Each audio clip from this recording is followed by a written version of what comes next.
Actually, yesterday I put one parallelism request because I was not able to run this pipeline due to that particular error. It was asking for a parallelism request. So I put a parallelism request. Maybe it will be approved by tomorrow. It take 2 days around to accept that request. By Microsoft. Huh? By whom it will be approved? From the Azure side only. Okay. So there was one link which I told you for approving that parallelism request, or whenever it will be asked to approve some parallelism request, it will give you a link like it has given in the pipeline run. So if you go into the pipeline run, here it is given no hosted parallelism has been purchased or granted. To request a free parallelism grant, please fill out the following form. So you can go here and you can fill that form. Yeah, this one. Yesterday I filled this form. Yesterday in the morning. So maybe they will approve by tomorrow. This is the form for the parallelism request. So if you want to please consider that it could take 2 to 3 business days to proceed with the request. We are working on improving this. So in your organization, if some requirement is like that you have to approve a parallelism request, then you can go through this. I put this link in the notepad too. So from there you can go and create a parallelism request.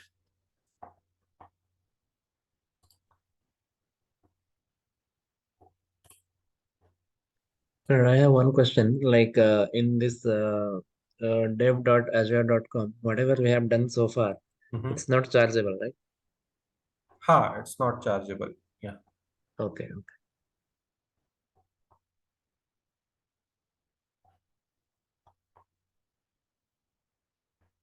So if you have any kind of confusion, then definitely you can go on this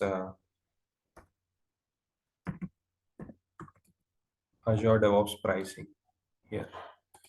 In this link, you can see whatever the services you will be using. Yeah, one free Microsoft hosted CI/CD pipeline and one free self-hosted CI/CD pipeline.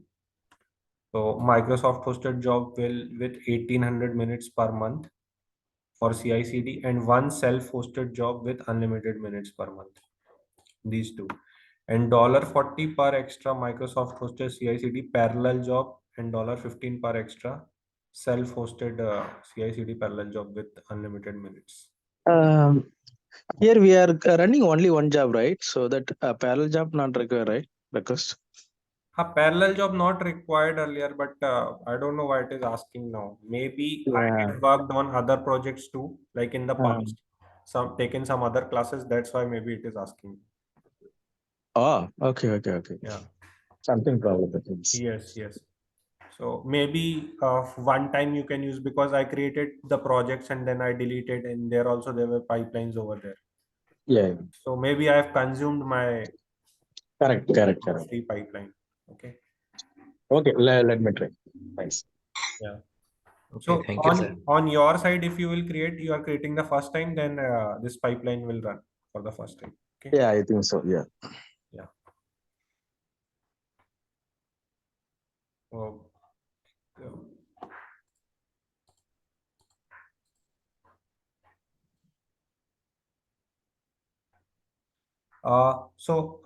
I'm just leaving this now because this is just we need to do the practical only. We need to run and see the pipeline.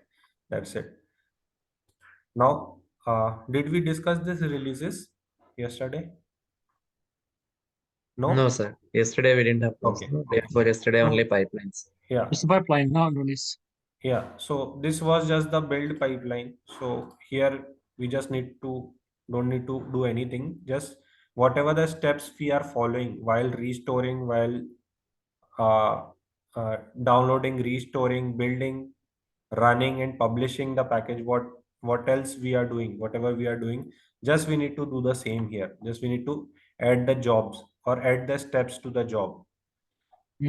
Like if you are building a front end, for example, you can have multiple agents here. It's not like you in this stage. So this is a stage and this is an agent running. Now you have to go to another stage. You can add up another stage over there. Inside that, you can again add the agent. Again, you can have the task like this. Here you will add. So you will add the task inside this agent like this.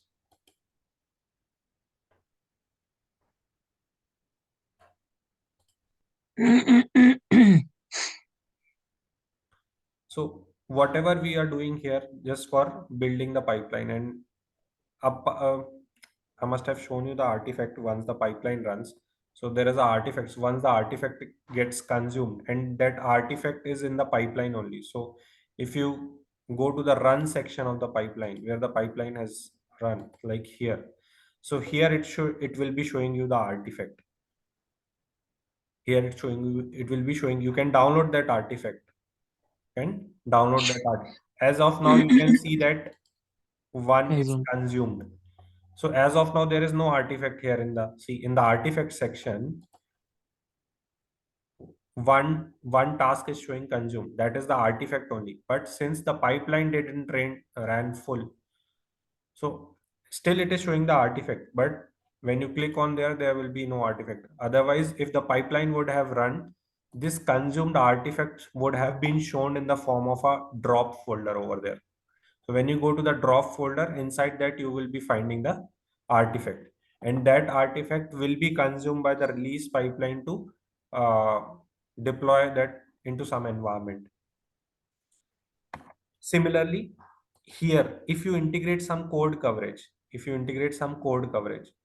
so whatever the code coverage will be, the result of the code coverage will be shown here.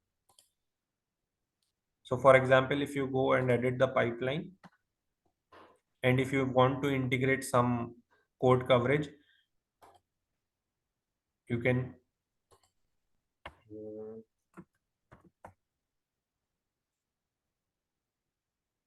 you see this Sonar for MS build, Sonar Cube or Sonar Cube or Sonar Cloud? So detect bugs, vulnerabilities, and code smells across the project branches and pull request. So you can integrate the steps over here between, like before, or like you can say after the build, you can test, and then you can run, and then you can publish. Or simple, if you don't want to go with this, what you can do, while adding the task, instead of this, you can go with a simple .NET Core here, and then you can integrate this task over here. Instead of build, here you will be performing some test.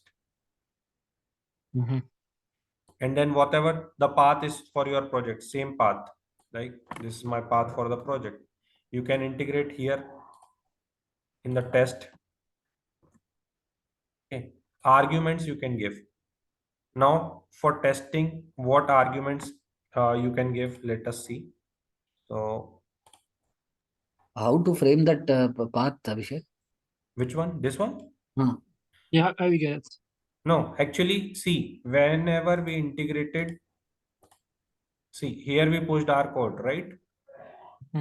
So you know that this demo project is the root directory. Now inside the demo project, you have this Hello World app.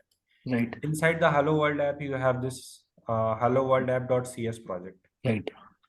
Okay. So whatever maybe you are working, you are like, whenever you created this, source is the demo project and branch is the main.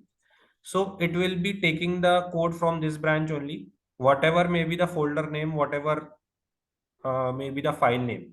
If there will be only, there They can would, search for star.cs CS project in star means there will be, yeah, there will be only one project file okay. in your wherever your code is in this repository, for example. So there will be only one project file. So whatever the name is, you can take the double star for the wildcard for the folder name, and single card for the name of the single wildcard for the name of the project file. So this double star means this Hello World app, and that single star means the name of the CS project file. Okay. So you can give it like this. If you want, you can give full path. No worries. If you want, you can give it full path. So you can give like this. Now, why we are giving this? say for example, I want to use this pipeline to run for some other branch, right? Okay. Then in the other branch, the name may differ of the folder and the project, right? Or other repository. Same Okay. pipeline, same project, same repository, like a .NET framework. We have developed in the .NET framework. All the steps are almost same. There are 1 or 2 steps which needs to be added, and then path of the project will be same. The name of the directory may differ. So that's why we have given this wildcard, so that each and every time you don't have to edit the pipeline and edit the path and all. That's why we give like this. Then in case of multiple CS projects, it will get confused, right? So Multiple CS project you will not be having in, like, see, Hello app is a project. Inside one project you will be having only one CS project file. Inside one project you cannot have a multiple. okay. You can have other different folders, and then there you can have multiple, you can keep it. But like as a practice, you will, in one repository you will have only one application, only one project code. Yeah, Abhishek. Yeah, Yeah. so we can have multi-module project also where different like I'm talking about Java project. I don't know about Mhm. .NET. Mhm. So there we can have different form files. Like if you are using Maven, so Mhm. it's called multi-module project. So same is the Gradle also. You So can in that, have, but you will not be having inside one project folder only. There may be, like, similar to Hello World app, there can be Hello World app 1, Hello World app 2. Like this, you can have multiple folders. I am saying that in one folder you will not be having. In one folder you will be having only one project file. Like this.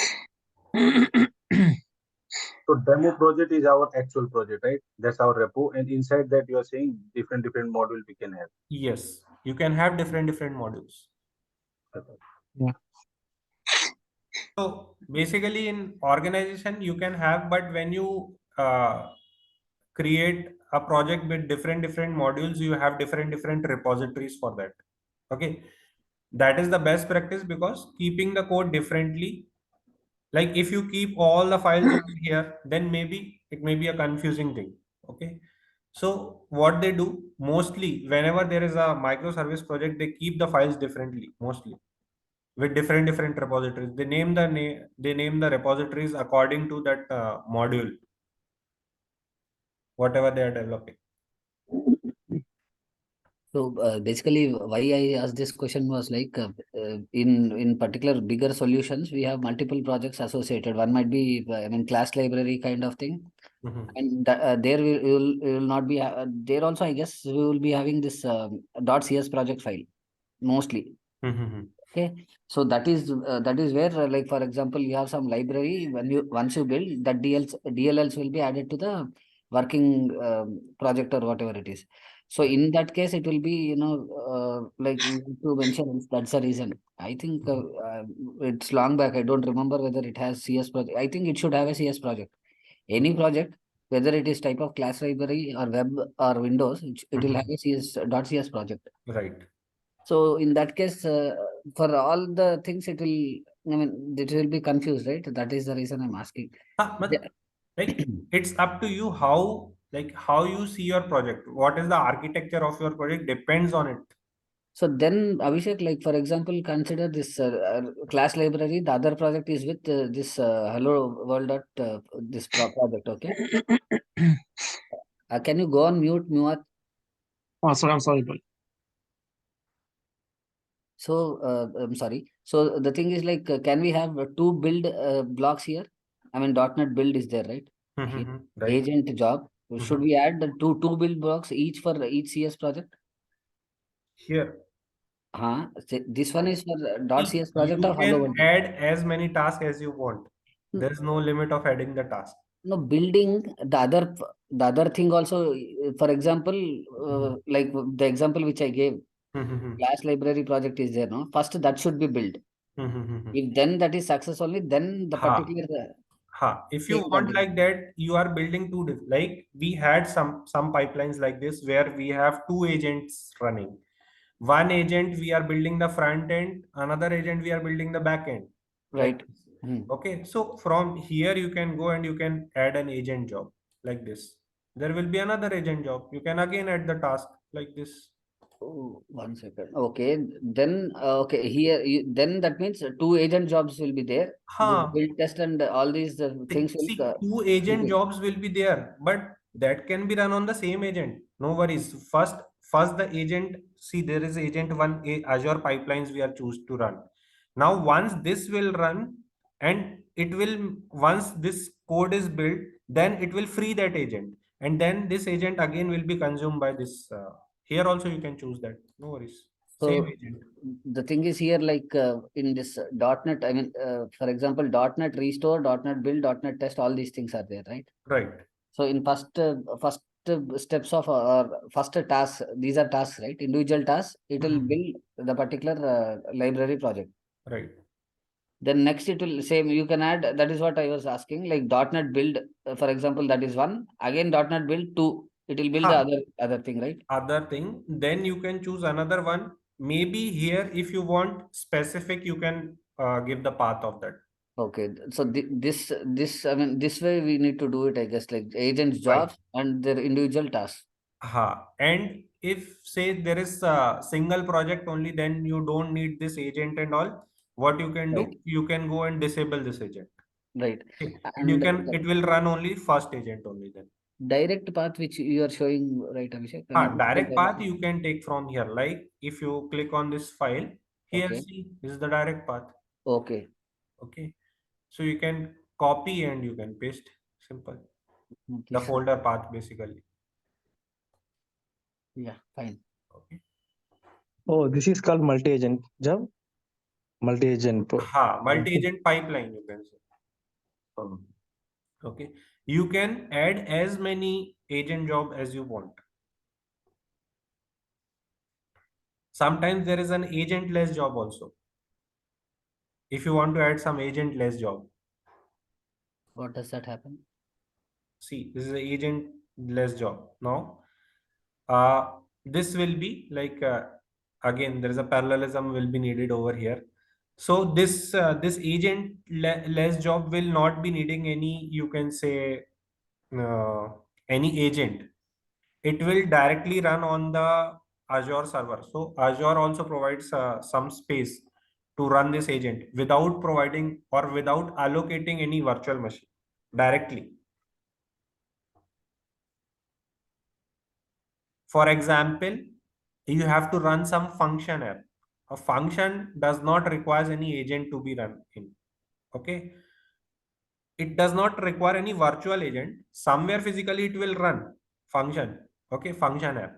So if you want to create some function here, you can create a job over here and then invoke Azure function.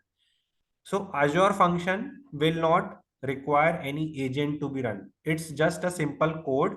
It will require some compute, and that will be provided by Azure over here only in the pipeline section when it will be running or executing.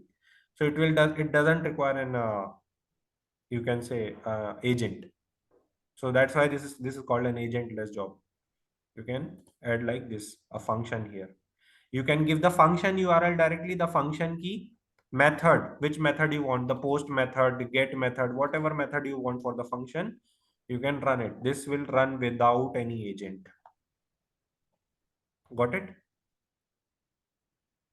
So you can have an agent job or an agentless job. Depends on totally on your project. If you are using functions in your project for some event triggering, if there is some event triggering happening in your project, then for that purpose you can use Azure function. So it is same like Lambda function in AWS. It is same like Lambda function in AWS.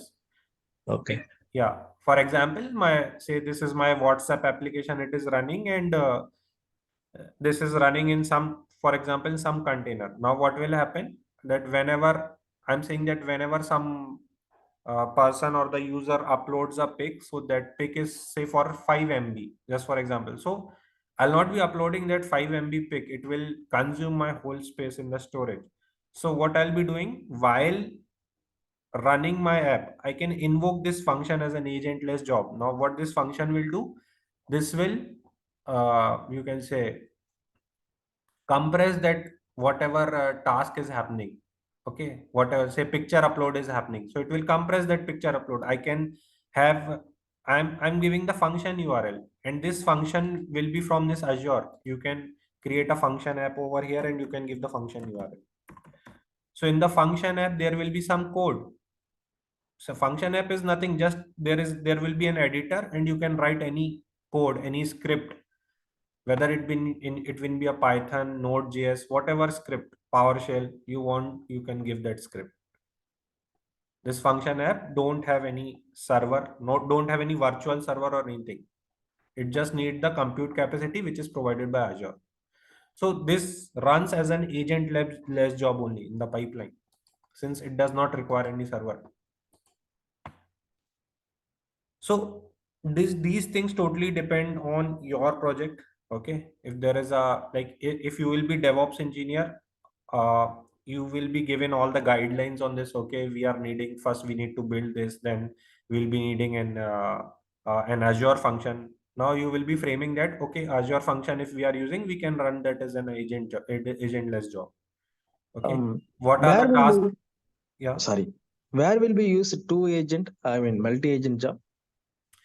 See, for example, this is your repository. Now here is the code for your front end, and then there can be a code for your backend too. Like your, say your application is a stateful application. You know stateful application. Yeah. So if your application is a stateful application, then there may be a backend also. So you need to build the backend as well. Maybe your backend is using some database, for example, PostgreSQL or Cosmos DB or any kind of database from Azure it is using. So you need to build the backend as well as well as the front end. Like there is an example, perfect example is a Spring Boot application. So Spring, if you are developing some application in Spring Boot, in the Spring Boot you have a front end, you have a back end. So you have the code for the front end as well, for developing the back end as well. So now in this case, there may be two files, maybe for one file is for one project file is for building the front end, one project file is for building the back end. Then here you have to provide two agents. Then for with the first agent, you will be building the front end. With the second agent, you will be building the back end. Right? Got it? But the agent will be cost, right? If you add another agent, it will be cost. So No. so it will take. Wait, don't add another agent. The same agent. Say agent is like you are not purchasing the agent, means you will be using the agent and then it will be set free. So once all these tasks are performed, then the agent is free. Then the agent will be consumed by this one.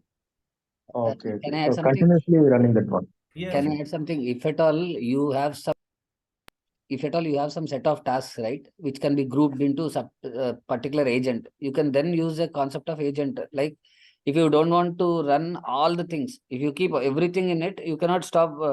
The particular task not being run, right? Correct. You So can that is choose, na. You can choose. You can choose which disable the agents to run. task. Yeah. Like Abhishek, like if at all this, sir, sound the sound చేస్తున్నావు? I'm sorry. So the particular scenario which I wanted to explain is like, see, for example, you have 10 tasks here. Okay. Mhm.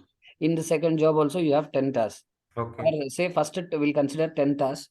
You want to run only 5 tasks only. I mean, regularly you seem to deploy only that. Mhm. Okay, so that 5 particular, I mean, most used can be put in a regular agent job 1. Mhm. Other less frequently used can be pulled into agent job 2. So that can be disabled, right? That is what I was trying to. Yes. Okay, you can do anything here. You can shuffle the job, you can shuffle the task, you can shuffle the agent as well. Okay, you can do anything here in the pipeline. And Abhishek, agentless job is there, right? Like Yes. Azure function, anything, I mean, similar to that or any other usage of that agentless job? And that was a nice example, compressing that file, right? File size. See, so we had one application. So that is like what it is doing. It is using a IoT hub. So like IoT devices are there with the Azure. Now those IoT devices are somewhere attached to some, you can say my company is providing some service to someone. Like for example, say there is a company's product, there is a product over there, and that product is like say there is a product here, and we have provided that product to created the product, and then we provided it to some stakeholder. Okay, there is a product, and this product requires continuous monitoring, means it is generating some data, and that data my client needs to see that data, or he need to visualize all that data so that he can run his business continuous manner or very effective manner. So now what we did, we have some IoT devices attached to this product. Okay, so there are IoT devices attached to this product like this.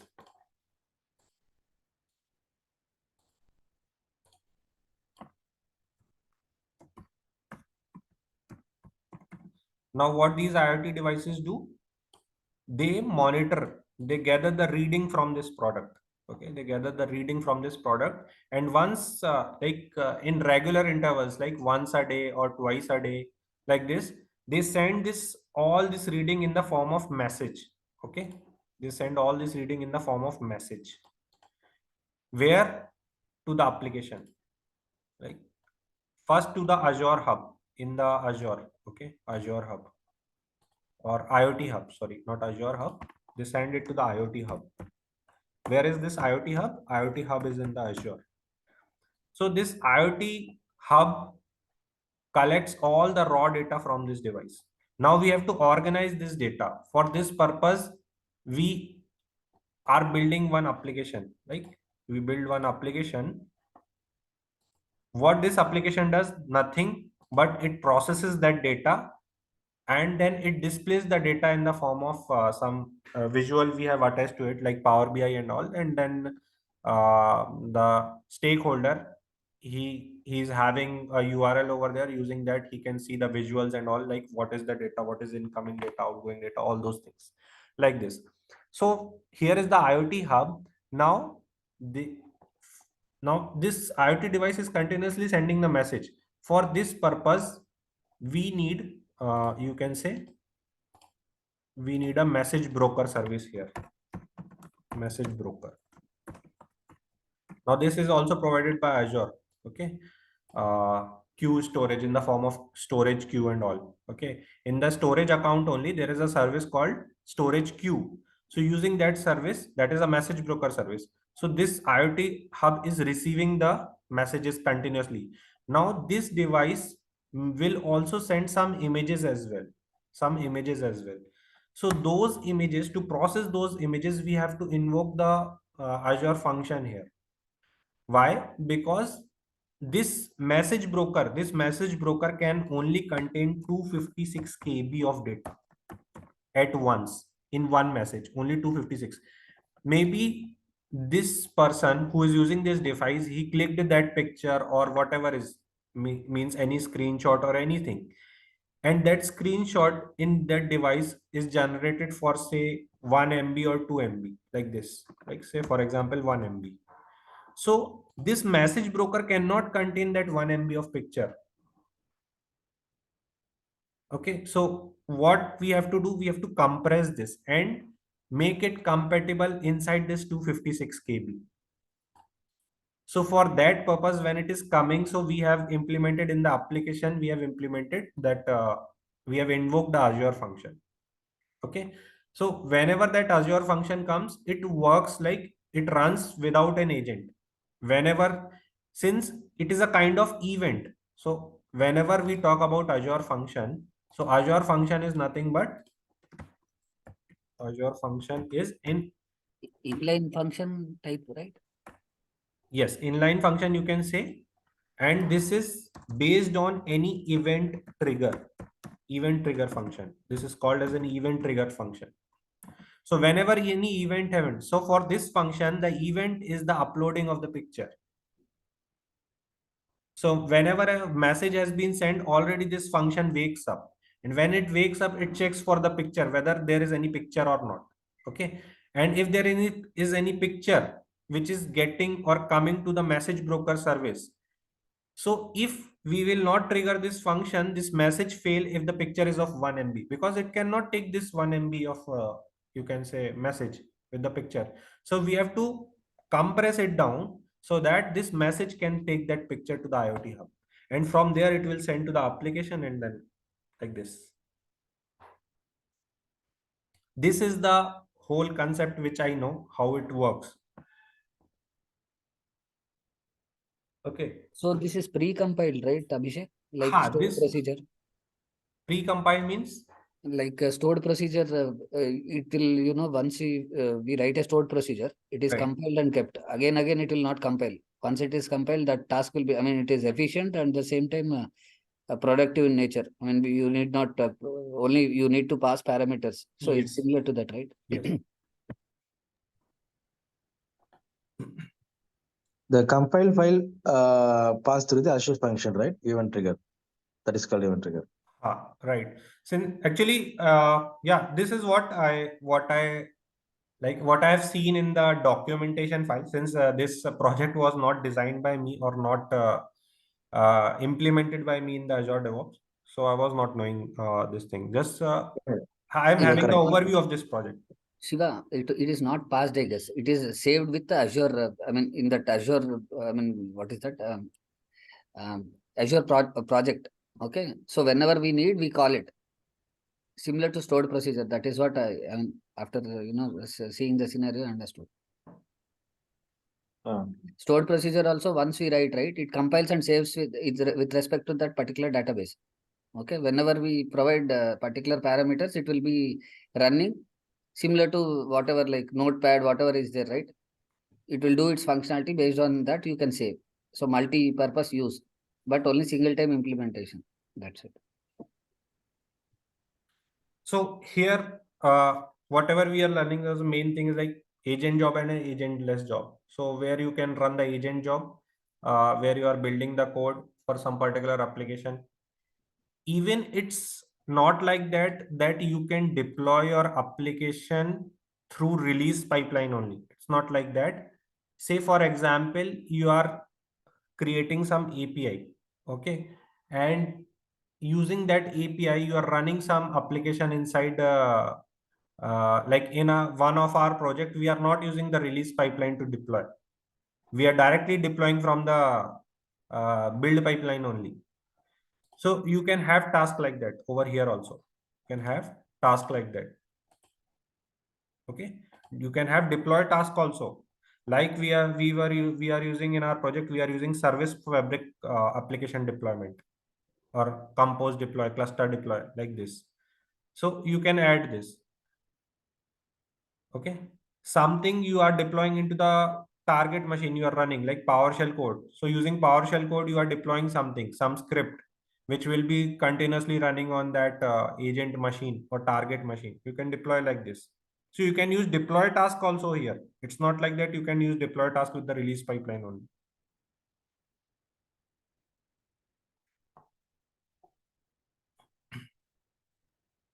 Front end and back end task can be added in a single one. Then we can run a single agent, right? That is same agent only going to run front end. Agent will not be changed. Same agent will do the job, but whenever one agent is running, other will be queued. So Yeah. if you go to the pipeline here, wait. Let me remove this one.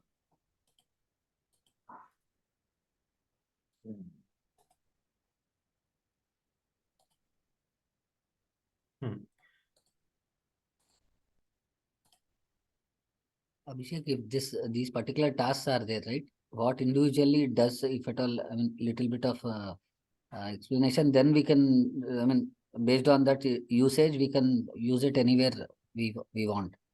These tasks, So huh, because he I'll said, explain it again. See, right.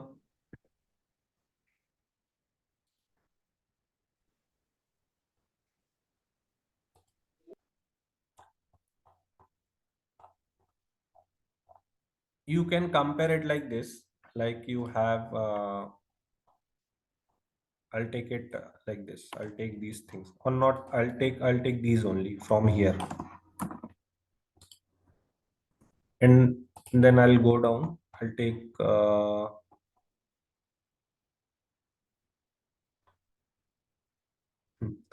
I'll take it from here.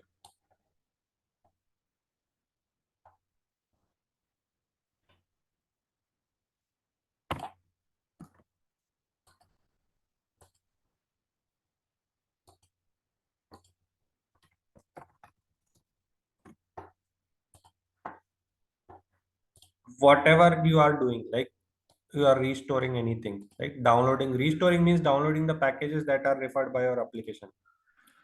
Now for restore task only, it is like that. There is a, if you go to the restore task in the pipeline application, like restore task.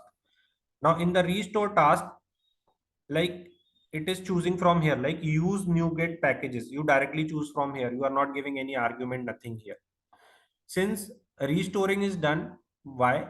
Like it will be downloading the package and it will be restoring the project with your code, right? So that is the restore. But after that, when there is a build here, now in the build section, you can see that like .NET build is there. Now we are just running that command in our console for our local project. But when we are doing it here with the pipeline, so simple, you can choose a .NET Core task. That is simple task you can choose in your pipeline. Like here, you can add that task, simple .NET Core task. Now, whatever you have to perform with .NET Core task, you can give instructions. Now, how you can give? Now, if you want to perform build, so here you are giving just build command in your local, but here you will give what? .NET build -- configuration release we were giving in our local. Instead of this, you will perform like this: .NET build and -- configuration. In place of release, you will give this variable here, like build. Now here you have given build is the command. Build is the command. What you are using? Build is the command. .NET is already you have chosen .NET Core. Okay, build is the command for that. And what you have to do? Configuration. You have to build, and with what option you have to do it? Configuration release. So you are building with the command. Already there is a .NET task. You are building it with .NET command. You have given which project you have to build. You have given the project. Then arguments, what you are giving, what option you want, configuration release. So directly you cannot write release here. You have to give a variable like build configuration, whatever build configuration you want. So now you can go to the variables. You can set the build configuration. Sorry, this is not like this. This will be like this. Okay. So build configuration, what is the build configuration? It's release. It can be a debug, it can be a release. Whatever you want, you can give. Okay. So build configuration you can give here. And it will take the build configuration from the variables. Abhishek, is that a drop down or a text box in variables? Build and release? Here? Not or that one. No, you have to give, you have to write it over here. Okay. Whatever variable you are giving. Like you are seeing this system collection ID, system debug, system definition ID, system project. These are default variables.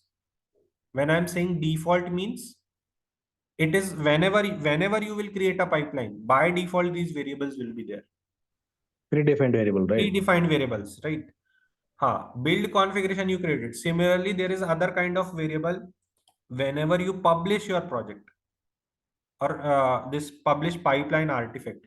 Then this pipeline workspace variable, this is a predefined variables. Okay. Artifact staging directory, that is a predefined variable. So if you go to like this Azure DevOps predefined variables,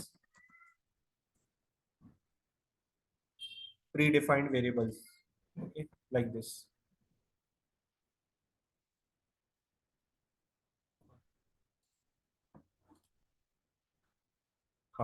Here you can see those all. You can see these are predefined variables in for Azure, like agent ID, agent job name, container mapping, agent OS architecture, temp directory. All these things are predefined. Agent work folder, everything. There is with this predefined variable, there is some you can say step or some path which is involved, like agent work folder. Now, what is this work folder? This work folder is C agent work. Now, this is somewhere in the backend. You can say somewhere in the backend. You can say it is a kind of sandbox environment, like where it is running somewhere in the backend. C agent work. Okay, that is the work folder. Now, if I talk about build artifact staging directory. So artifact, where the artifacts are stored, artifact staging directory, like this.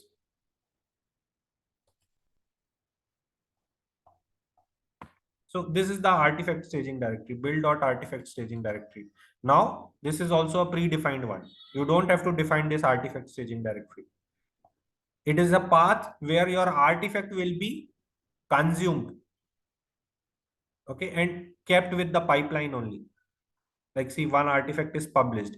Now, when you click on this artifact, it will show the path wherever it has been published. Now, tomorrow maybe they will approve my request. I'll definitely run that pipeline. Okay. So there is a path for that also. Build.artifact staging directory.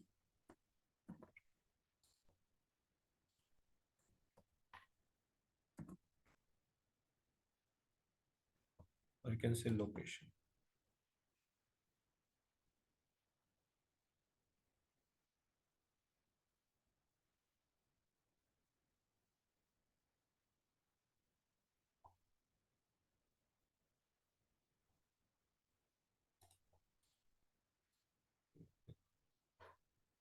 Like this, like publish directory DA1A, something like this. Some step is there, or some folder. This is of some virtual location where you have your this artifact named drop. Okay, so drop is the folder where you have the artifact, and that drop folder is inside this location DA1A, like this. So default working directory, source directory, staging directory, all these kind of directories are somewhere behind the scene, you can say. Okay, somewhere running in the, so when you will be seeing that, so when you run your project, when you will be running the pipeline, so all those paths will be shown in this run. So where this is the run, this is your run. All those paths will be shown over here when you will run this. At whatever path it is going, one by one, like one step is, then all that step you will be showing in this run. So from here only you can, if there are some issues, what you can do, you can go to the run, you can download the logs from the run, you can troubleshoot. Okay, you can download it as in the notepad and all, copy and download in the notepad or whatever. You can troubleshoot this, because at each and every step you will be getting all those steps, like whatever task you have created, all those tasks will be run one by one. Like in the agent job, what it will do, it will download your code after that. Since this pipeline did not started, so very first thing, what it asked for the pool. So pool was Azure Pipeline Agent, which is provided by Azure. And on what image it was running, what VM it was running on Windows latest. Now, after this, if it would have run, then it would have fetched the code or curled the code from Azure DevOps repo, Azure repo. And after curling the code, then it will run one step by step, the pipeline. So you will get all the detailed data over here in the pipeline run. So .NET code will be run through the Windows latest, right? Image. .NET code will be run by Windows. Okay. Nowadays, I think Linux also, it doesn't matters. Okay, it doesn't matters. That's an Whether you choose a Linux agent or a Windows agent. .NET Core runs on Linux. Pardon? .NET Core, C-O-R-E. That runs on Linux.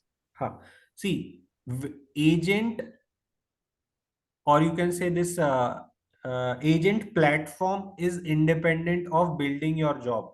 Okay. Since everything is now available. Everything is cross platform. Nowadays, PowerShell is also available in the Linux. Linux. So everything nowadays is cross platform. That doesn't depend on the, you can say, you can choose any agent you want. If it would have been like that, it would not have been shown those agents right over there when you are creating the task.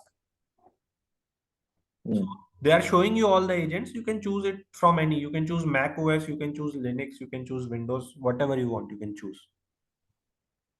Sometimes Windows latest will be working to build the jobs for the .NET code. That's the .NET code. That's why I'm asking. Is there any thumb rule or is there for to Windows latest, like here I've chosen Windows latest, but mostly like in my organization, whatever the pipelines are here, there in the Azure DevOps, they are using Windows 2019 data center.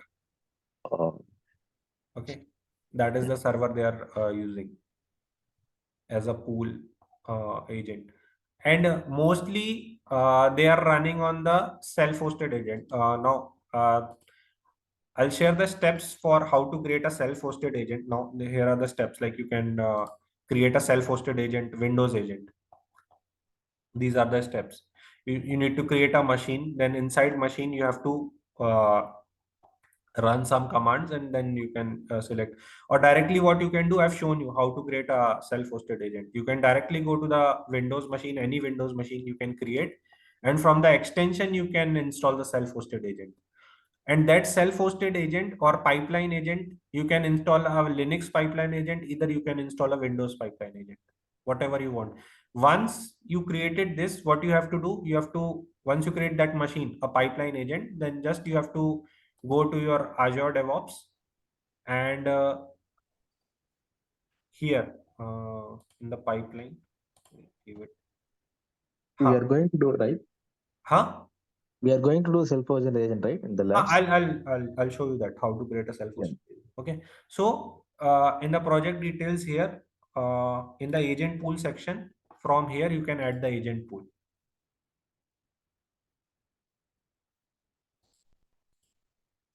There are 25 to 26 steps which will be needed for creation of self-hosted agent.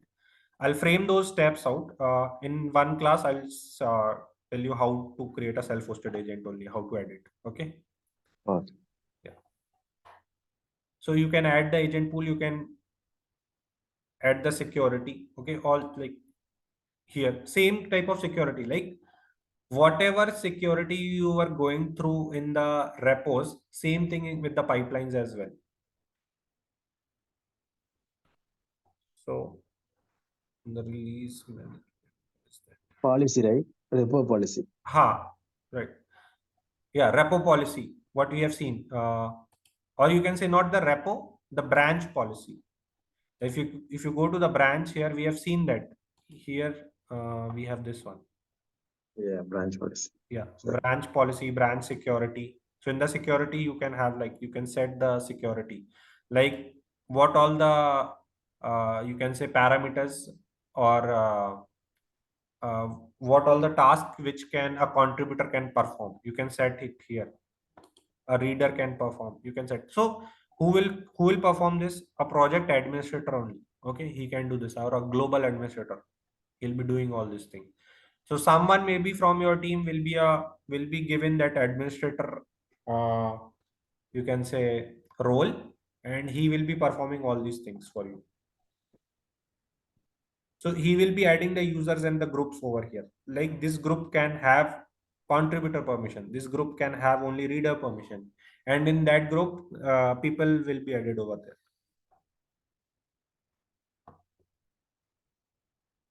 Already you have these groups like contributors. Now you can already add. Okay.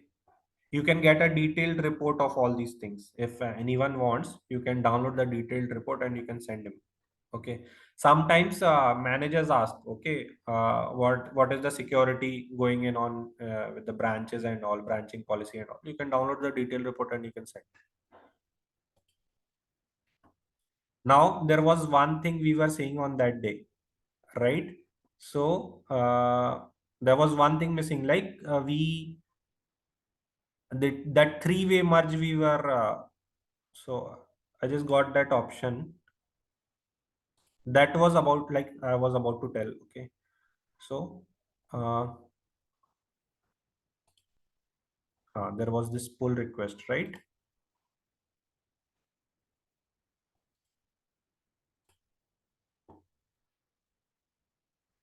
I'll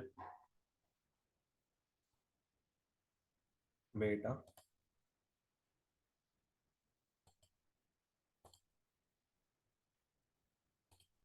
I'll demonstrate it again. So how you can do it here is this was the one we left out, right? Hello. Yes, sir. What is Yes, Abhishek. So we have seen that how we can resolve it from our local, but here, like if you so this is the main branch. What I'll do, I'll first create a feature branch over here. So this is the feature branch. Now in the feature branch, you can go and you can change some, what say, change in HTML only. Okay, like this. Now I'm adding some line or removing some line from here. I'll edit this.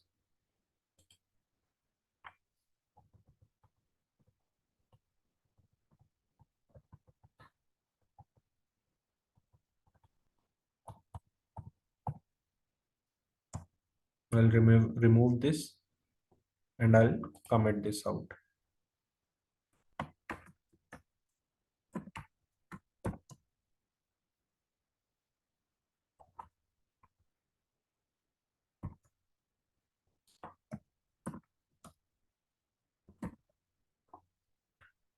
I committed this in the F1. Now after this commit, what I did,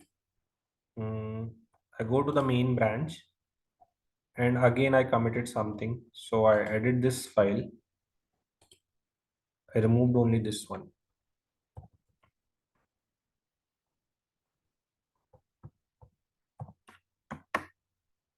And then again I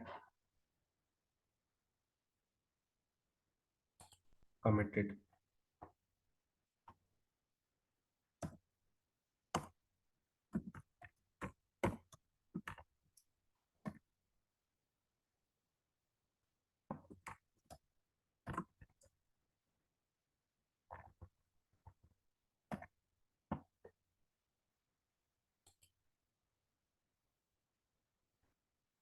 Now there are two commits now here. Now I'll go to the pull request here. And in the pull request, I'll create a new pull request. I want to merge F1 to the main branch. This is the one I'll create. I'll give myself as a reviewer. I'll create this pull request here. Now there is a merge conflict here. If you go to the files, now what is the change coming? All the changes.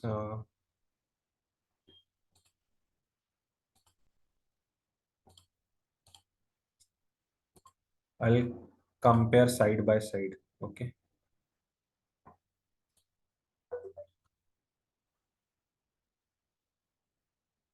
So this was the line I removed here, and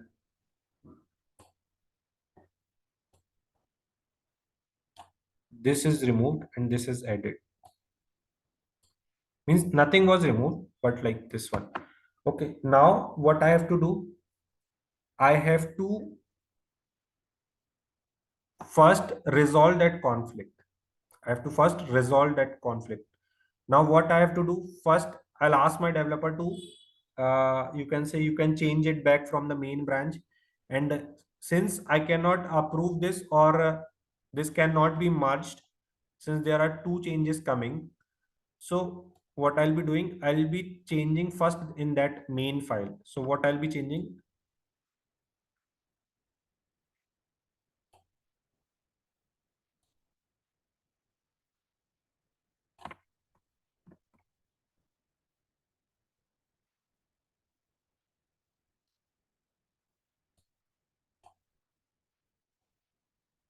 Let me duplicate it out.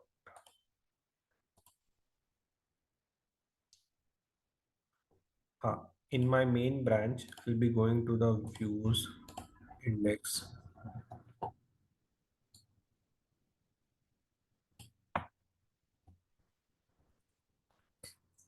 I'll edit it.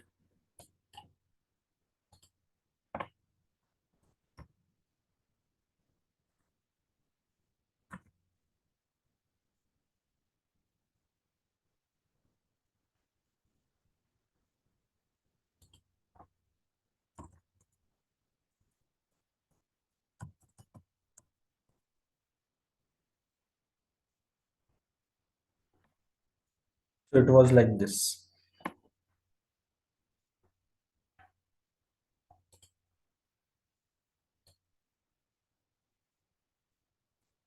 A dot at the last. Dot at the last.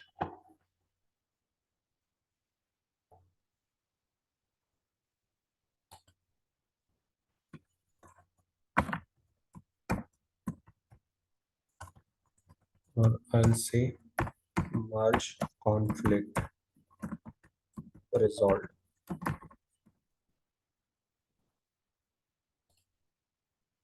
I'll commit it. Now I'll go to my pull request over there. This was my pull request. I'll go to the overview. Now I've resolved over there. What I'll do, I'll restart the merge. After restarting the merge, there is an option for restart merge. Go to restart merge. After you made changes in the file, click on these in the pull request, these 3 lines, go to restart merge. After doing it, your conflict will be resolved. Got it? Where we'll update in the feature branch only, right? We cannot go on to edit and master branch, right? Main branch, right? Master, don't assume it as we are doing in the master branch. We have just 2 branches, main and F1. Okay. Okay. Now, one change was from the main branch, one change was coming from the feature branch. Okay. So for resolving that conflict, since Git will consider only one merge, either it will consider for F1, either it will consider for the main one. Now in the hierarchy level, every time what you do, whatever the changes will be coming will be coming from feature to main only. Okay. So sometimes what happens, there can be multiple feature branches. They are coming. Now say there is F1 and F2. Now you have made changes in the F1 also and you have made changes in the F2 also. Now F2 will be merged to the F1 only. So what you have to do, you have to remove the change from the F1 and then whatever the incoming change from the F2 is there to the F1, then the pull request can be, the merge conflict from the pull request can be removed. So you have to make changes to the F1, not in the F2. Because since whenever you are creating a pull request, like this is approved, I'll complete this out. Okay, this is done. And later on delete F1 after merging. You can choose that. This is done. Now if you go to the pull request, there are no pull requests, but whenever you create a pull request, you have to select some source branch. You cannot do it like this, main to main. So anytime you will be having feature branch only, and you will be merging it to some, you can say it can be a stage or it can be some non-production branch. Say for example, from feature to dev you will merge. Then from dev you will stage to you will merge, and then from stage you will go to the prod. Got it? What I'm saying? Don't consider this as a main branch. We are just looking as 2 branches only. Yeah, got it. Yeah. Yeah, Abhishek, but last time when we discussed, right, similar thing we were doing. So Mhm. thing was that at pull request itself, there should be a tab, right, for resolving this. So Instead I of shown you I just shown you that tab. tab. No, but that we were only able to view. We were not. It's not like that. I've gone through whole documentation. It is like that only. You have to go and change in the file, and then from there you have to restart the pull request or restart the merge. Then it will resolve the conflict. That I've yesterday only I've seen. Okay. I have one or two people also in my team. So they have also demonstrated this thing. Like Okay, you have to merge the conflict going into the file manually only. Directly you can go do it in the Visual Studio Code. Okay. No, actually we are doing in our project, so that's why I was Okay, inquiring like if how you are we are doing if you can share steps, definitely we can tell you. yes, that is what I don't know. I means that is done by the DevOps engineer, right? So You can ask na, you can connect them, you can ask them how to do it. yeah, but, okay. Okay. Actually, I asked from people in the team only. They only told this. Okay, that's why I'm explaining this one now. So if you have any other method, definitely you are welcome. You can give so that yeah others can also benefit it with that. If you can ask from the developer side or DevOps side. Okay. Okay. Actually, steps I don't know. Okay.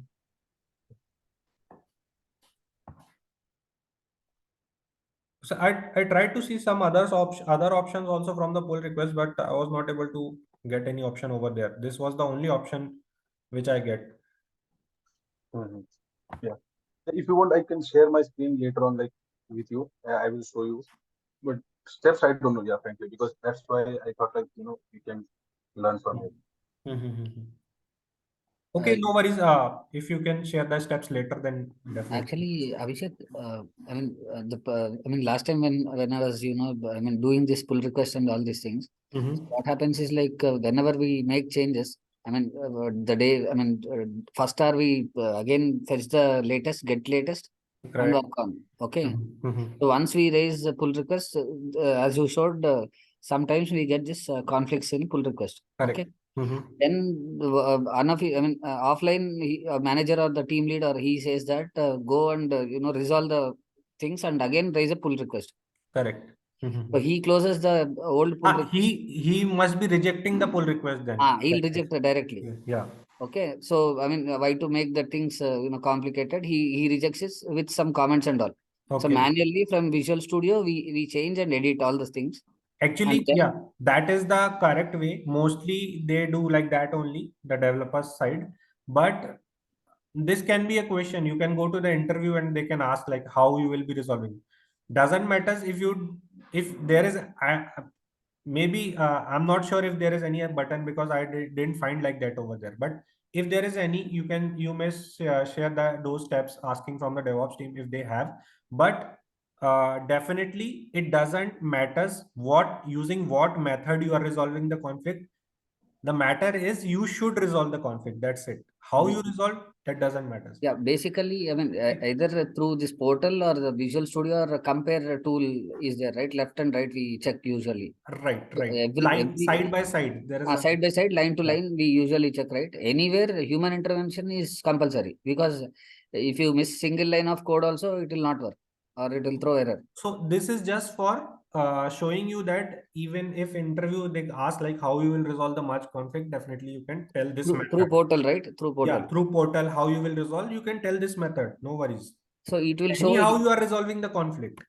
it will show here itself, right? That compare things and all, where exactly it is happening and all. In the pull request only, side by side, you can It see will over show there. there Yeah. itself. Yes. Then we have to edit in the branch and then push it again. Right. If you want, I can show it again now. Like it will take 2 minutes. No worries. Yeah, if everyone is okay, no problem. Or if it is okay with everyone, then we can move ahead. No worries. Okay. Anyone who wants to see it again, then we can do it again. Yeah, we can. Pardon? Yeah, we can see it again. Okay. If you say like again, you can create one branch. I guess you will be working in the feature branch, right? Feature branch, you are changing something.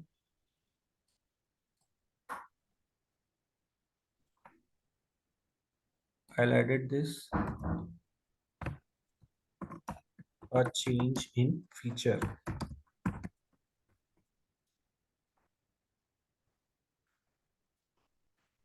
Commit it.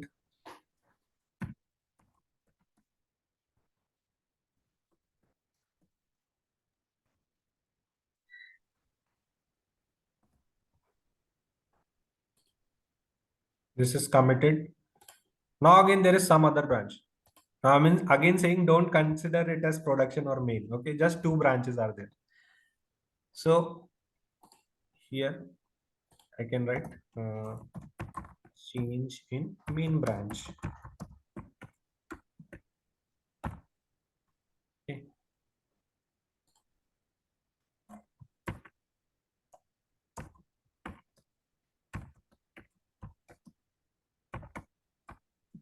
So scenario is from some other feature branch, some changes have been incorporated to the main branch. First step. Ha. Right. Okay. So first step, you added that thing and then you committed in the feature branch. Another step, you added in the main branch and then again you committed in the main branch. So two commits are done. One commit is done on the feature branch, one commit is done on the main branch. Now say you raise this request. Definitely you will be merging from feature to main only. You will not merge from main to feature, right?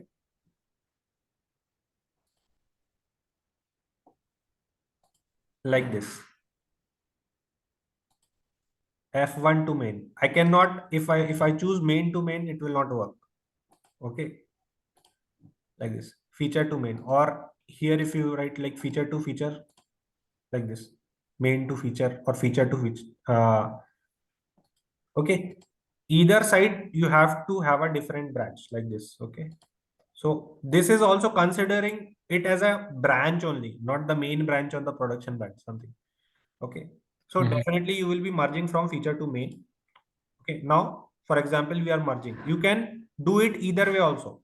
No worries. Then you have to change in the feature branch for merging it. So here I'm merging from F1 to feature. I'll create a pull request.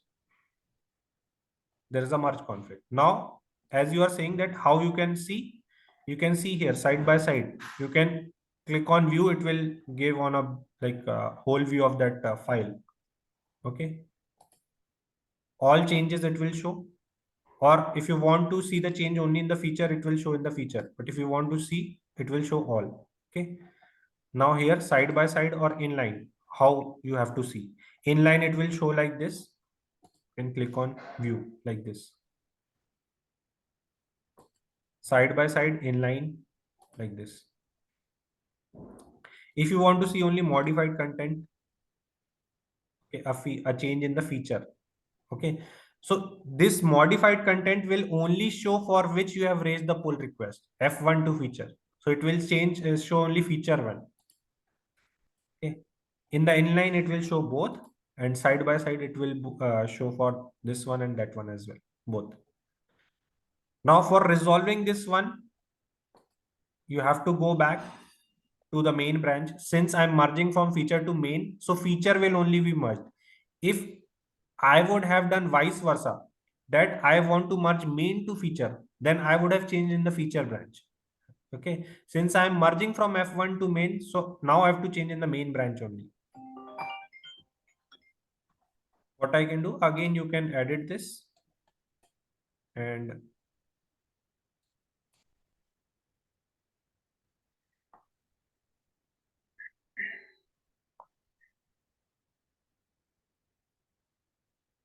this other project.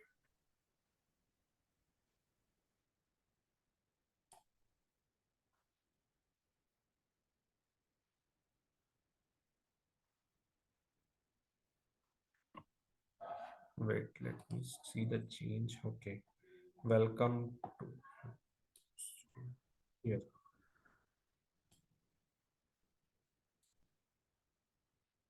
A change in feature. Okay. But that other one not showing.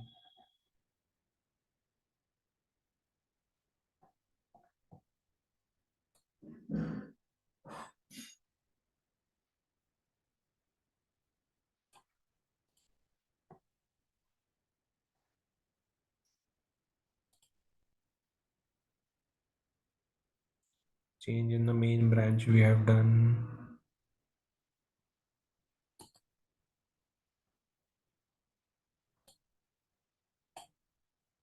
Change in, it is showing here, change in the main branch, but it is not showing hello world app views home index.html.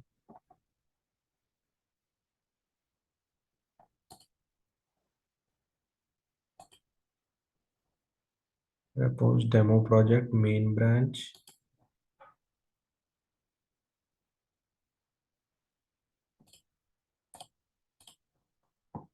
Now it is showing. Change in the main branch. Edit this one. Remove what you edit.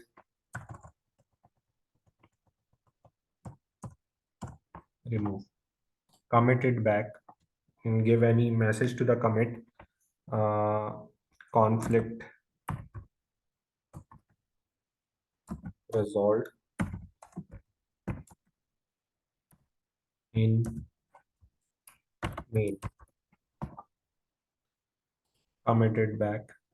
Now you will go to the pull request here.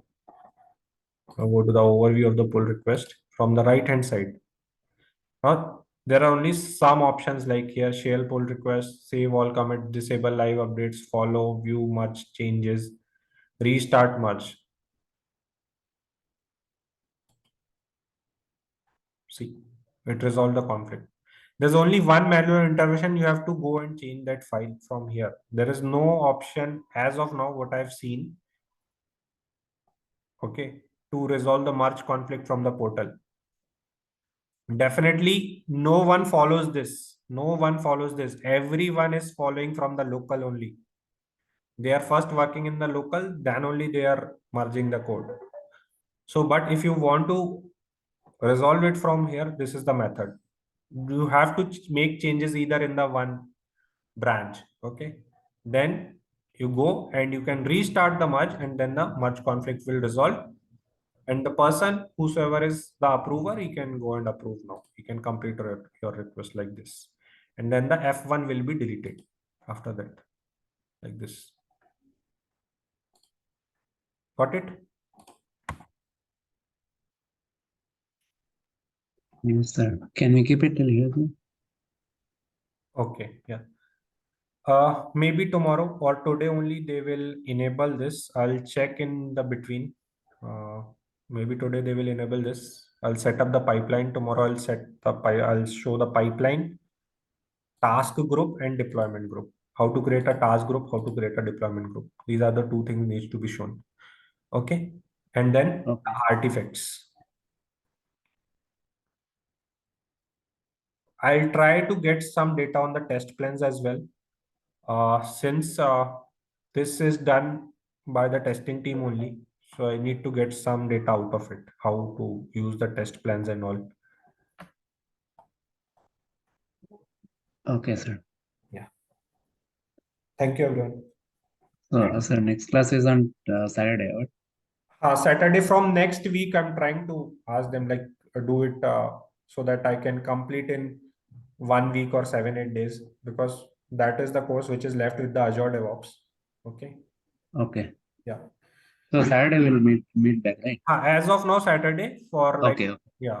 Abhishek, could you ask the other batch to take on Saturday, right? Tomorrow we can have our class as regular. Okay, then I'll ask them. Okay, I'll pass on the message to them. Okay. Yeah. So we can have tomorrow. No worries. If everyone agrees, we can have tomorrow. No worries. Yeah, tomorrow is fine also. Okay, okay. We'll take tomorrow then. Okay. All right, sir. Okay. Bye. Abhishek, is he not joining the call today? No, I asked him. He said that he will talk to you guys individually. Okay.